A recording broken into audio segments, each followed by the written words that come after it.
Di bawah kaki sang guru, hubungan yang membawa kehidupan. Sahabat kehidupan, tidak ada tokoh yang jejak hidupnya memberikan pengaruh dalam sejarah umat manusia seperti yang dimiliki oleh Yesus Kristus. Namun sebaliknya tidak ada tokoh yang keberadaannya begitu diperdebatkan seperti Yesus Kristus. Sebab di dalam Dia berdiam seluruh kepenuhan Allah sekaligus sosok seorang manusia sejati. Dan Ia membawa sebuah paradigma yang baru. Injil dari peraturan yang tertulis kepada hubungan yang membawa kehidupan. Satu waktu ahli Taurat mencobai Dia dengan sebuah pertanyaan, "Guru, hukum manakah yang paling utama?" Jawab Yesus adalah hukum kasih. Kasih kepada Tuhan, sesama, dan diri sendiri. Dan dikatakan bahwa seluruh pasal dan ayat dalam kitab suci didasari dan digerakkan oleh hukum tersebut. Mari kita renungkan. Makna dan hakikat dari hukum ini bukanlah sebuah peraturan, melainkan sebuah hubungan. Sebab kasih bukanlah peraturan, melainkan hubungan yang membawa kehidupan. Hubungan kasih saya dengan Tuhan, hubungan kasih saya dengan sesama, dan hubungan kasih saya dengan diri saya sendiri. Sebab di dalam dan hanya melalui hubungan kasih ada kehidupan. Dan yang harus dipahami ketika hubungan ini tidak terpisahkan satu dengan yang lain. Allah mengajarkan kita kebenaran ini. Lihatlah bagaimana energi listrik bisa tercipta ketika terjadi pertemuan arus positif dan arus negatif.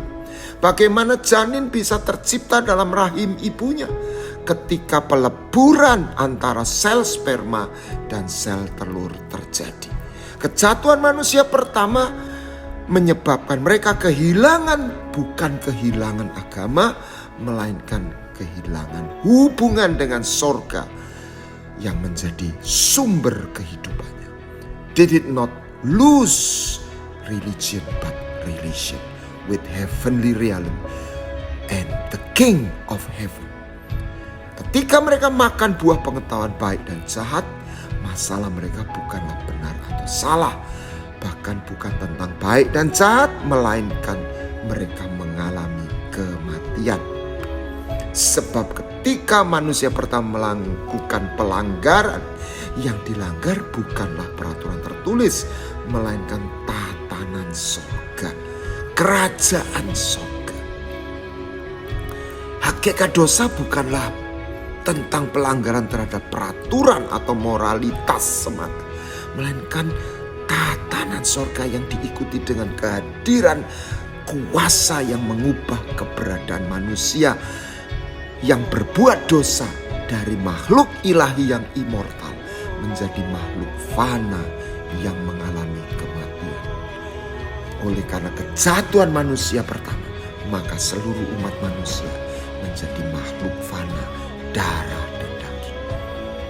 Kefanaan dan keberadaan manusia dalam darah dan daging inilah yang menyebabkan mereka kehilangan akses dengan sorga yang menjadi sumber kehidupannya sekalipun mereka beragama.